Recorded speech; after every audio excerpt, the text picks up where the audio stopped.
Hi నాన్నబాబు, ఎలా ఉన్నావమ్మా? నేను లోపలికి రాలేదని నీకు చాలా బాధగా ఉంది. నాన్నబాబు, నీ కళ నెరవేరలేదని నువ్వు బాధపడకు. ఫైనల్ ట్రోఫీతో నేను చూడాలనుకుంటున్నాను, అదే నా కళ. కన్న తల్లి కోరికని కొడుకు కోరిక నెరవేర్చడం అవుతారు మీరు. ఏడో కూడా ఎంత కంట్రోల్ చేసుకుని మాగట్లేదన్నా.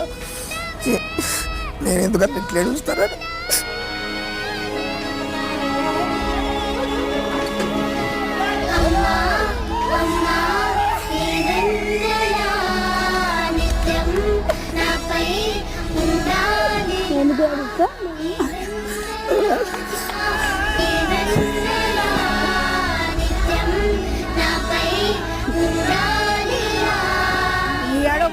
నేను వచ్చే లోపలికి బిగ్ బాస్ ఇంట్లోకి వచ్చిందో